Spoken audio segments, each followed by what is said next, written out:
Assalamualaikum warahmatullahi wabarakatuh. Innal hamdalillah nahmaduhu wa nasta'inuhu wa nastaghfiruh wa na'udzu billahi min shururi anfusina wa min sayyiati a'malina. Man yahdihillahu fala mudilla lahu wa man yudlilhu fala hadiya lahu. Asyhadu an la ilaha illallah wahdahu la syarika lahu wa asyhadu anna Muhammadan 'abduhu wa rasuluhu. Ikhwani fi din, azzakumullah, kita lanjutkan kajian kita pada malam hari ini pada syarah kita Tajrid At-Tauhid yang ditulis oleh Imam Ahmad Al-Makrizi rahimahullahu ta'ala. Ikhwani fi din, pada pertemuan lalu kita menjelaskan tentang kesyirikan itu terjadi pada perbuatan seseorang, dan kita sudah jelaskan sebagian dari bentuk kesyirikan yang terjadi pada perbuatan yang dilakukan oleh orang-orang yang terjerumus kepada kesyirikan. Dan di antara yang disebutkan oleh Imam Al-Makrizi Asy-Syafi'i rahimahullahu taala, di antara perbuatan yang bisa mengandung atau bisa menyebabkan orang terjerumus kepada kesyirikan adalah menggundul rambut dalam rangka ta'abbud, untuk beribadah kepada selain Allah Subhanahu wa taala. Dia menggundul rambutnya, tujuannya untuk meninggikan atau mengagungkan makhluk atau syekh atau kiai. Misalkan dia datang kepada orang yang dia agungkan, wali, kiai atau ustaz, kemudian di sisi makhluk yang dia agungkan itu kemudian dia gundul rambutnya, maka ini bisa menyebabkan dia terjerumus kepada kesyirikan. Karena pada dasarnya menggundul rambut itu ibadah yang dilakukan oleh seseorang yang melakukan haji atau umroh saat mereka tahallul. Oleh sebab itu kemudian Allah Subhanahu wa taala berfirman, la tadkhulunnal masjidal harama insyaallahu aminina muhallatina ru'usahum wal muqassirin. Mereka akan masuk ke dalam Masjidil Haram dengan izin Allah Subhanahu wa taala dengan rasa aman, dan mereka menggundul rambutnya atau menguranginya. Di dalam hadis Nabi sallallahu alaihi wasallam bersabda, Allahumma arham muhallakin. Ya Allah, rahmatilah orang-orang yang menggundul rambutnya saat haji atau umrah. Kemudian sahabat berkata, wal muqassirina ya Rasulullah, apakah juga mereka yang mengurangi atau memendekkan rambutnya ya Rasulullah? Kemudian Rasulullah bersabda, Allahumma arham muhallakina ru'usahum. Ya Allah, berikanlah rahmat kepada mereka yang menggundul rambutnya. Sampai 3 kali Rasulullah sallallahu alaihi wasallam doakan bagi mereka, dan akhirnya kemudian Rasulullah mendoakan pula bagi mereka yang hanya mengurangi rambutnya ketika haji. Ini semua merupakan dalil bahwasanya menggundul rambut itu merupakan sebuah ibadah. Sehingga ketika dia diberikan untuk selain Allah Subhanahu wa taala, maka menggundul rambut ini bisa menyebabkan seseorang terjerumus kepada kesyirikan. Seperti yang kita sebutkan tadi, datang ke tempat yang dia kultuskan, misalkan di sana kemudian dia gundul rambutnya untuk selain Allah Subhanahu wa taala, untuk mengagungkan selain Allah Subhanahu wa taala, maka ini bisa terjerumus kepada kesyirikan. Oleh sebab itu kemudian ikhwani fillah azzakumullah, menggundul rambut itu ada beberapa bentuk. Yang pertama telah kita sebutkan tadi, bahwa menggundul rambut yang dimana kemudian hal itu merupakan sebuah ibadah. sebuah ibadah saat dilakukan oleh mereka yang tahallul selepas mereka melakukan ritual haji atau umrah, ini ibadah. Atau juga mencukur habis rambut anak bayi, ini ibadah. Kemudian ada yang bentuknya syirik. Kita sudah jelaskan juga tadi. Ya, di mana seseorang datang ke tempat yang dia kultuskan atau orang yang dia agungkan, sayyid, syekh, kiai, dia datang kemudian dia guntur rambutnya dalam bentuk takzim, pengagungan kepada orang-orang yang kita sebutkan tadi. Ini bisa terjerumus kepada bahkan syirik akbar. Kemudian bentuk yang ketiga, menggundul rambut tetapi dia terjerumus kepada hal yang diada-adakan. Misalkan seseorang datang ke Al-Aqsa, Al-Quds, Masjid Al-Aqsa. Misalkan selesai dia haji atau umrah, rute perjalanannya dari Madinah langsung berangkat ke Masjid Al-Aqsa, Masjid Al-Aqsa. Di sana dia gundul rambutnya seperti dia lakukan di Mekah saat dia tahallul. Ini perkara yang diada-adakan. Ini perkara yang diada-adakan. Kemudian ikhwan fillah azzakumullah, bagaimana dengan qaza? Apa itu qaza? Mencukur sebagian dan membiarkan sebagian yang lainnya. Rasulullah sallallahu alaihi wasallam melarang qaza berdasarkan hadis di dalam Sahihain dan yang lainnya. Hadis dari Nafi' dari Abdullah bin Umar radhiyallahu taala anhuma, di mana kemudian Abdullah bin Umar mengatakan bahwasanya Rasulullah sallallahu alaihi wasallam melarang qaza. Melarang qaza. Qaza itu adalah mencukur sebagian dan membiarkan sebagian yang lain. Maka para ulama mengatakan bahwa qaza itu hukumnya makruh. Qaza hukumnya makruh. Sebutkan oleh Imam An-Nawawi. Qaza hukumnya makruh. Kecuali ada faktor lain yang mendorong dia untuk melakukan qaza. Jadi qaza asalnya dia makruh. Tetapi jika dia didorong oleh hal lain sehingga kemudian dia melakukan qaza, maka ini bisa merubah hukumnya. Yang makruh menjadi haram. Misalkan ada seseorang yang qaza karena tasyabbuh dengan orang-orang non-muslim.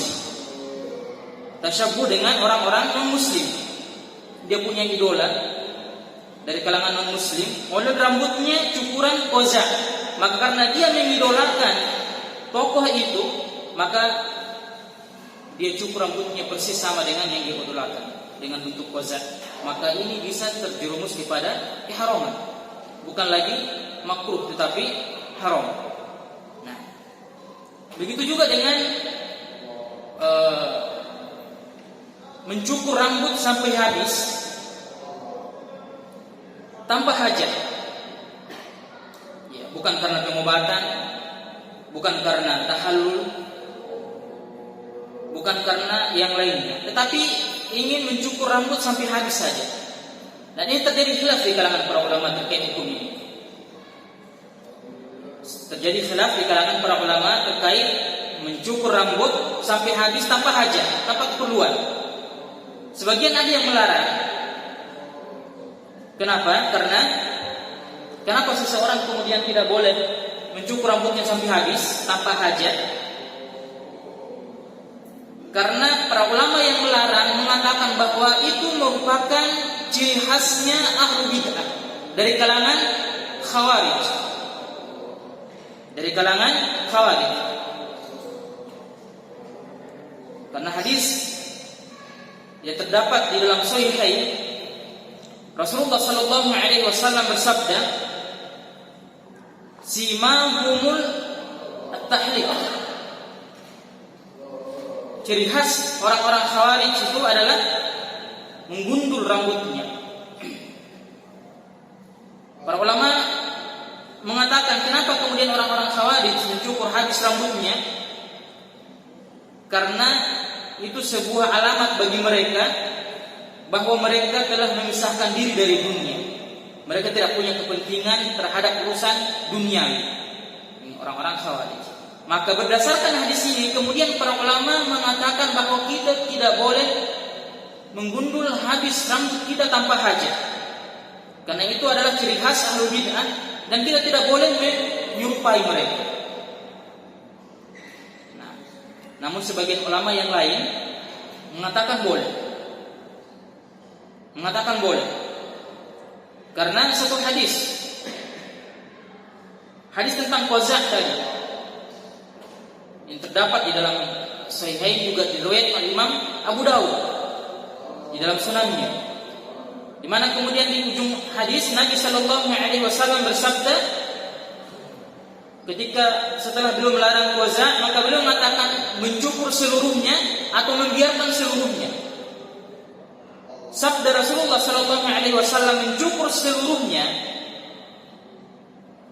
menandakan bahwa bolehnya kita mencukur habis rambut tanpa hajat.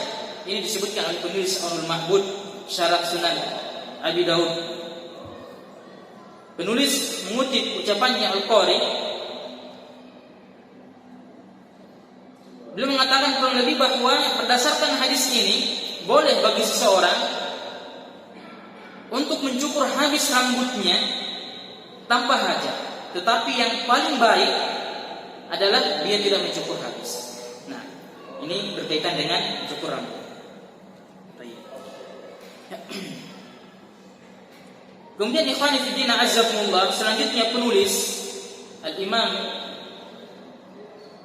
Al-Makrizi Syafi'i belum mengatakan bahwa Nabi Shallallahu Alaihi Wasallam telah melaknat bagi mereka yang menjadikan kuburan para nabi dan orang-orang soleh sebagai masjid. Kemudian mereka sholat di dalamnya. Dan bagaimana mungkin seseorang menjadikan, atau bagaimana dengan seseorang yang menjadikan kuburan itu sebagai tempat dia meminta, menjadikannya saja sebagai masjid. Sudah dilaknat oleh Nabi Shallallahu Alaihi Wasallam, apalagi kemudian kuburan tersebut dijadikan sesuatu yang dikultuskan dan dijadikan tempat untuk meminta kepada selain Allah Subhanahu wa taala. Maka ini merupakan perbuatannya orang-orang yang tidak mengetahui makna iyyaka na'budu wa iyyaka nasta'in. Yang telah kita sebutkan penjelasannya di beberapa pertemuan yang lalu. Iyyaka na'budu, hanya kepadamu lah ya Allah kami beribadah. Hanya kepadamu lah ya Allah kami beribadah, maka ini seharusnya menafikan semua tempat peribadatan selain Allah. Oleh sebab itu penulis mengatakan bahwa Rasulullah melaknat orang-orang yang menjadikan kuburannya para nabi dan orang-orang soleh sebagai masjid tempat mereka beribadah. Nah, bagaimana dengan mereka yang menjadikan kuburan itu tempat mereka meminta kepada selain Allah Subhanahu wa taala? Dan ini biasanya dilakukan oleh orang-orang yang tidak memahami makna iyyaka na'budu. Hanya kepadamu lah ya Allah kami meminta. Kemudian penulis mengatakan di dalam sahih Nabi sallallahu alaihi wasallam bersabda, la'anallahu al-yahuda wan nasara. La'anallahu al-yahuda wan nasara ittakhadhu qubur anbiya'ihim masajid. Allah Subhanahu wa taala melaknat orang-orang Yahudi dan orang-orang Nasrani karena mereka telah menjadikan kuburan nabi-nabi mereka sebagai masjid. Kemudian di dalam hadis yang lain Nabi sallallahu alaihi wasallam bersabda, "Inna min syirarin nasi," sesungguhnya manusia yang paling buruk adalah mereka yang ketemu dengan hari kiamat sedangkan mereka dalam keadaan hidup. Kata Rasulullah sallallahu alaihi wasallam, manusia yang paling buruk adalah mereka yang ketemu dengan hari kiamat sedangkan mereka dalam keadaan hidup dan mereka yang menjadikan kuburan itu sebagai masjid.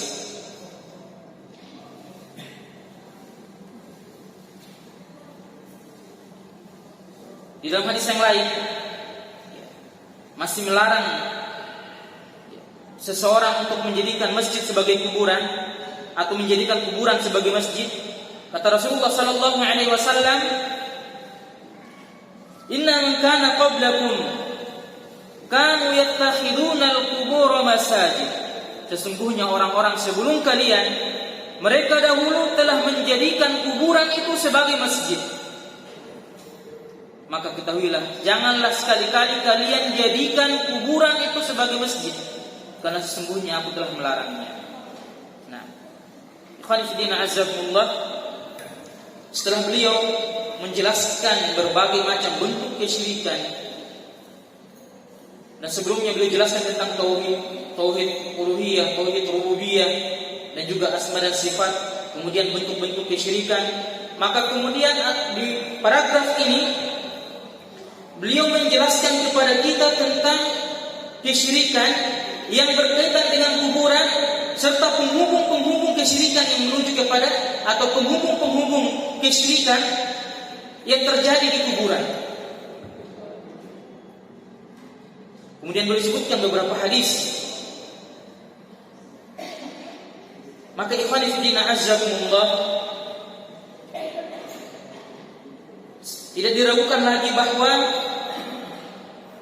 menjadikan kuburan sebagai masjid merupakan salah satu penyebab terbesar terjerumusnya seseorang kepada kesyirikan. Salah satu penyebab terbesar terjerumusnya seseorang kepada kesyirikan adalah ketika dia menjadikan kuburan itu sebagai masjid. Oleh sebab itu, menjadikan kuburan sebagai masjid itu kembali kepada 3 poin atau 3 gambaran. Gambaran yang pertama, ada seseorang yang sholat, kemudian dia menghadap kuburan, atau di sekitarnya ada kuburan, atau bahkan yang paling buruk dia sujud kepada kuburan, walaupun tidak ada masjid di situ. Dia datang ke pemakaman, tidak ada masjid di situ, kemudian dia sholat menghadap ke kuburan atau di sekitar kuburan, atau yang paling buruk dia sujud kepada kuburan itu. Maka ini juga termasuk menjadikan masjid sebagai atau menjadikan kuburan sebagai masjid. Dan ini kemungkaran masuk ke dalam larangan Nabi sallallahu alaihi wasallam menjadikan kuburan sebagai masjid. Oleh sebab itu kemudian disebutkan dalam satu hadis, Umar bin Khattab radhiyallahu taala anhu satu ketika pernah melihat Anas bin Malik sholat menghadap kuburan, dan Anas bin Malik tidak mengetahui bahwa yang dihadapannya itu merupakan kuburan. Maka kemudian Umar berteriak kepada Anas bin Malik dengan mengatakan, "Al-qabru qabr." Wahai Anas, kubur, kubur. Agar Anas bin Malik sadar bahwa dia telah sholat di hadapan kuburan. Oleh sebab itu kemudian seseorang tidak boleh sholat menghadap kuburan atau sholat di sekitaran kuburan. Karena Nabi Shallallahu Alaihi Wasallam mengatakan bahwa semua bumi ini merupakan masjid kecuali 2 tempat, kuburan dan tempat buang hajat. Kemudian ikhwan fillah azzakumullah, bentuk yang kedua ada seseorang yang meninggal, kemudian jenazahnya dikuburkan di dalam masjid. Ini juga bentuk menjadikan kuburan sebagai masjid. Entah dia tokoh, kiai, atau mungkin dia yang bangun masjid, atau dia orang yang termasuk memiliki banyak jasa di satu lingkungan, sampai kemudian ketika dia meninggal dunia, jenazahnya dikuburkan di dalam masjid. Ini termasuk yang dilarang di dalam hadis Nabi Sallallahu Alaihi Wasallam yang kita telah bacakan tadi, menjadikan kuburan sebagai masjid.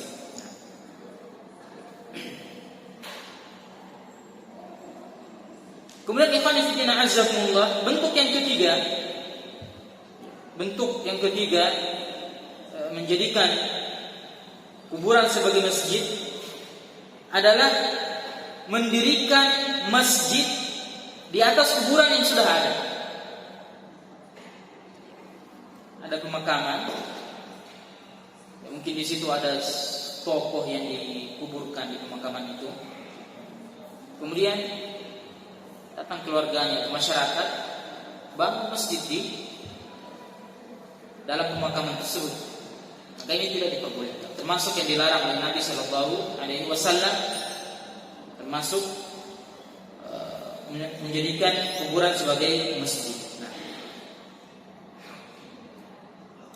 Kemudian ikhwan fillah azzakumullah, di dalam Musnad Imam Ahmad dan Sahih Ibnu Hibban, bahwasanya Nabi Sallallahu Alaihi Wasallam bersabda, "La'anallahu zawaratal qubur wal muttakhidina 'alaiha al-masajid was-sirat." Semoga Allah Subhanahu wa taala melaknat para wanita-wanita yang menziarahi kuburan dan yang menjadikan kuburan sebagai masjid dan menyalakan lampu di atas kuburan. Ini adalah sabda Nabi Sallallahu Alaihi Wasallam tegas yang melarang wanita untuk ziarah kubur dan menjadikan masjid menjadikan kuburan sebagai masjid dan menyalakan pelita atau lampu di atas kuburan. Nah, ikhwan fillah azzakumullah, di dalam hadis ini ada beberapa poin. Yang pertama kita bahas yang paling akhir yang disebutkan oleh Nabi Sallallahu Alaihi Wasallam, yaitu tentang menyalakan pelita atau lampu di atas kuburan. Ini beliau larang. Menyalakan lampu atau pelita di atas kuburan adalah perkara yang mungkar yang dilarang oleh Nabi Sallallahu Alaihi Wasallam, yang tidak boleh dilakukan oleh seseorang. Karena ini juga salah satu pengantar kepada terjerumusnya seseorang pada kesyirikan. Apalagi sebagian orang kita lihat saat ini menghiasi kuburan luar biasa. Menghiasi kuburan luar biasa. Ya, mungkin kita jarang lihat di daerah kita, tetapi beberapa daerah di Indonesia ini kuburan-kuburan yang dikultuskan itu dihiasi luar biasa. Tidak pernah sepi berziarah.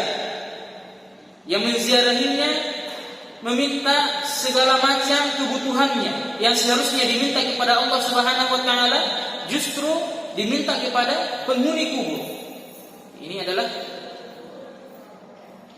akibat mengkultuskan kuburan, menghiasi, mengagungkan dan seterusnya. Oleh sebab itu, Nabi Shallallahu Alaihi Wasallam melarang kita untuk menyalakan pelita atau lampu di atas kuburan, karena itu bisa mengantarkan seseorang kepada pengagungan terhadap kuburan tersebut dan akhirnya minta kepada penghuni kubur.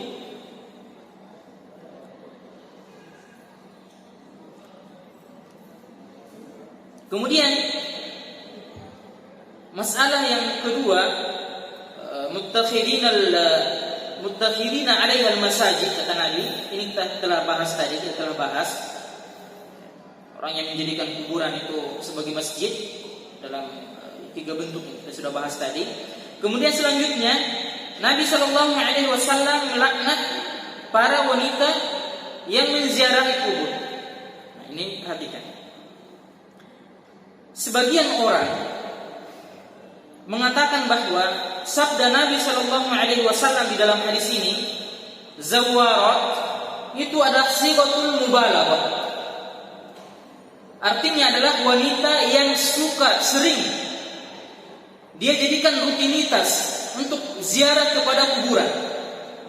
Tetapi jika dia ziarahnya sesekali saja, maka tidak mengapa. Ini menurut sebagian orang yang membolehkan wanita untuk melakukan ziarah kubur.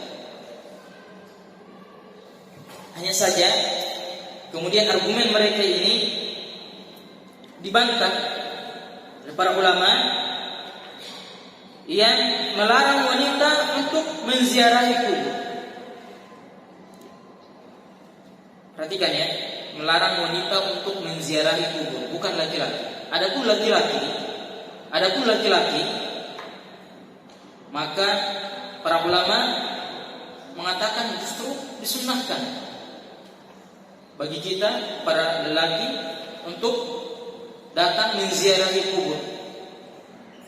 Kata Nabi sallallahu alaihi wasallam, "Kuntu nahaitukum an ziyaratil kubur." Dahulu saya melarang kalian untuk ziarah ke kuburan. Fazuruha, maka kemudian Nabi bersabda, maka sekarang ziarahilah dia, karena sesungguhnya menziarahi kuburan itu akan mengingatkan kalian kepada kematian. Ini bagi laki-laki. Adapun bagi wanita ada hadis khusus yang melarang. Di antaranya adalah hadis yang kita baca tadi. La'anallahu zawaratul kubur. Allah Subhanahu wa taala melaknat para wanita yang berziarah kepada kuburan. Ya. Dan kita katakan bahwasanya ada sebagian ulama yang membolehkan wanita yang berziarah kubur dengan mengatakan bahwa hadis ini adalah sighatul mubalaghah. Zawarat itu adalah sighah mubalaghah, artinya wanita yang selalu sering atau wanita yang menjadikan ziarah kubur itu sebagai rutinitasnya. Adapun jika dia sesekali saja, maka tidak mengapa. Maka dibantah dengan beberapa poin. Poin pertama, redaksi hadis ini sebagian mengatakan dengan menggunakan dhammah pada zawarat, sehingga dibaca zuwarat. Zuwarat itu bentuk jamak daripada zuwarat, yaitu wanita yang menziarahi kubur. Sedangkan zawarat itu adalah bentuk sighah mubalaghah. Tetapi sebagian redaksi hadis mengatakan zuwarat, bentuk jamak daripada zuwaratun, wanita yang menziarahi kubur. Wanita-wanita yang menziarahi kubur, bukan bentuk sighah mubalaghah. Sehingga pada hadis ini, baik dia sering ataupun sesekali, masuk pada larangan. Masuk pada larangan hadis ini. Kemudian yang kedua, bantahan yang kedua adalah ada hadis lain di mana Nabi sallallahu alaihi wasallam bersabda, la'anallahu zairatul kubur. Semoga Allah Subhanahu wa taala melaknat wanita-wanita yang menziarahi kubur. Ini bentuknya bukan lagi sighah mubalaghah. Bukan lagi bentuknya orang-orang yang sering berziarah kubur atau wanita-wanita yang sering ziarah kubur. Dan hadis ini dengan hadis yang pertama tadi mempertegas larangan kepada wanita agar mereka tidak datang untuk menziarahi kubur. Kemudian ikhwan fillah azakumullah, kalau toh misalkan zawarat ini merupakan bentuk sighah mubalaghah, maka para ulama mengatakan bahwa sighah mubalaghahnya ini bukan berapa kali dia datang berziarah kepada kuburan. Bukan berapa kali mereka datang ziarah kepada kuburan, tetapi jumlah mereka. Karena terkadang bentuk sighah mubalaghah itu bukan pada berapa kalinya, tetapi jumlahnya yang sangat banyak. Kita datang ziarah kubur itu memang lebih banyak wanita daripada laki-laki yang datang berziarah kubur. Oleh sebab itu kemudian para ulama mengatakan kalau toh memang ini sighah mubalaghah, maka sighah mubalaghahnya ini bukan pada berapa kali mereka datang, tetapi berapa jumlah mereka. Yang datang kepada kuburan, kepada kuburan untuk diziarah. Oleh sebab itu kemudian tetap mau sighah mubalaghah ataupun bukan sighah mubalaghah, maka hadis ini tetap larangan bagi wanita untuk datang ziarah kepada kuburan. Nah, kemudian ikhwan fillah azakumullah, kalaupun misalkan kita anggap ini sighah mubalaghah dalam bentuk berapa kali mereka datang, ini adalah mempertaruhkan laknat Allah Subhanahu wa taala. Apa makna laknat? Laknat itu adalah artinya menolak atau menjauhkan seseorang dari rahmat Allah Subhanahu wa taala. Jika misalkan kita katakan oke lah, yang dimaksud pada hadis ini adalah mereka yang sering ziarah kubur. Nah, jumlah sering ziarah kubur berapa kali? Berapa kali sehingga kemudian seseorang itu dikatakan orang yang sering ziarah kubur, sedangkan taruhannya adalah laknat Allah Subhanahu wa taala. Maka tidak mungkin sesuatu dosa yang taruhannya laknat dari Allah Subhanahu wa taala diikat dengan sesuatu yang tidak memiliki kepastian berapa jumlahnya, berapa kali kemudian seseorang ziarah kubur sehingga dia dikatakan sebagai orang yang suka ziarah kepada kuburan. Tidak disebutkan dalam hadis. Oleh sebab itu kemudian ikhwan fillah azakumullah, khususnya wanita, maka mereka tidak diperbolehkan untuk datang ziarah kubur karena dua hadis yang melarang tadi. Adapun ikhwan fillah azakumullah, sabda Nabi sallallahu alaihi wasallam, "Kuntu nahaitukum an ziyaratil qubur ala fazuruha fa innaha tudzakirukum al-akhirah." Kata Nabi sallallahu alaihi wasallam, dahulu saya melarang kalian untuk ziarah kubur, maka sekarang ziarahilah dia karena akan mengingatkan kalian kepada akhirat. Sebagian orang mengatakan maka ziarahilah dia karena dia mengingatkan kalian kepada akhirat, termasuk juga perempuan. Orang yang membolehkan perempuan ziarah kubur, mereka juga berdalil dengan hadis yang kita baca tadi. Mereka mengatakan sabda Rasulullah sallallahu alaihi wasallam, maka ziarahilah dia, ini adalah bentuk perintah kepada laki-laki dan wanita. Karena kebanyakannya perintah dari Rasulullah sallallahu alaihi wasallam itu bersifat umum, laki-laki dan perempuan. Namun ikhwan fillah azakumullah, kita katakan bahwa dalam kaidah usul bahwa larangan khusus itu lebih kita kedepankan daripada yang bersifat umum.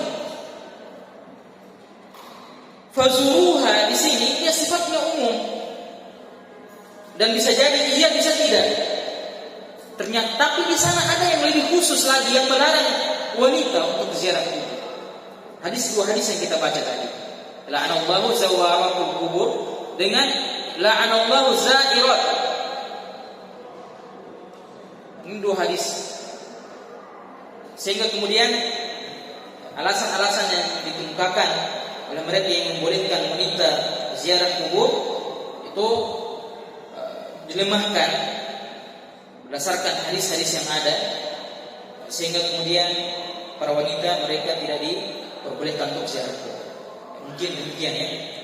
Demikian Rasulullah Muhammad wa akhir da'wana alhamdulillahi rabbil alamin.